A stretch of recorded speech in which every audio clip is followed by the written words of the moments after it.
TV9 ಡಿಜಿಟಲ್ಗೆ ಸ್ವಾಗತ. ನಾನು ಕಿರಣ್. ನಟ ದರ್ಶನ್ ರೇಣುಕಾಸ್ವಾಮಿ ಕೊಲೆ ಪ್ರಕರಣದಲ್ಲಿ ಈಗಾಗಲೇ ಪರಪ್ಪನಗರ ಜೈಲಿನಲ್ಲಿ ಸುಮಾರು 20 ದಿನ ಕಳೆದಾಗಿದೆ.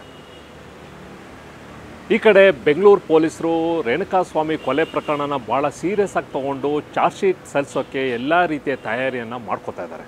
ಬಹುಶಃ ನೆಕ್ಸ್ಟ್ ಮಂತ್ ಸೆಕೆಂಡ್ ವೀಕಲ್ಲೋ ಥರ್ಡ್ ವೀಕಲ್ಲೋ ಚಾರ್ಜ್ ಶೀಟನ್ನು ಸಲ್ಲಿಕೆ ಮಾಡುವ ಸಾಧ್ಯತೆ ಇದೆ. ಇದು ಒಂದು ಕಡೆ.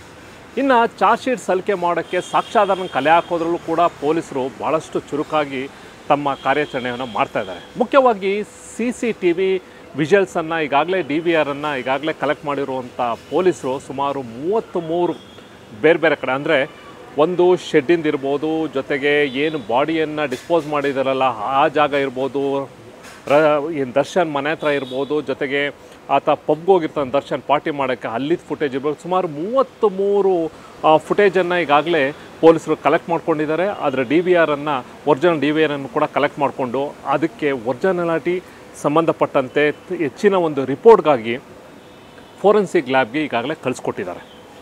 ಅಲ್ಲಿಯ ರಿಪೋರ್ಟ್ ಬಂದ ತಕ್ಷಣ, ಯಾಕೆಂದರೆ ಅದು ಭಾಳ ಇಂಪಾರ್ಟೆಂಟ್ ಆಗುತ್ತೆ ಈ ಒಂದು ಪ್ರಕರಣದಲ್ಲಿ.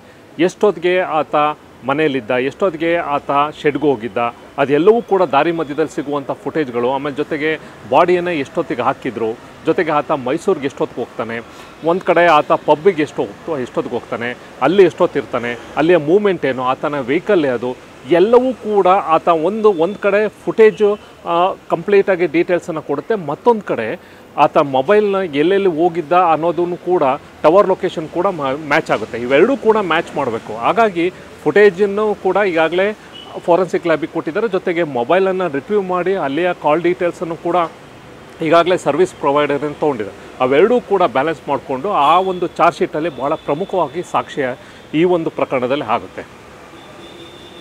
Thank you.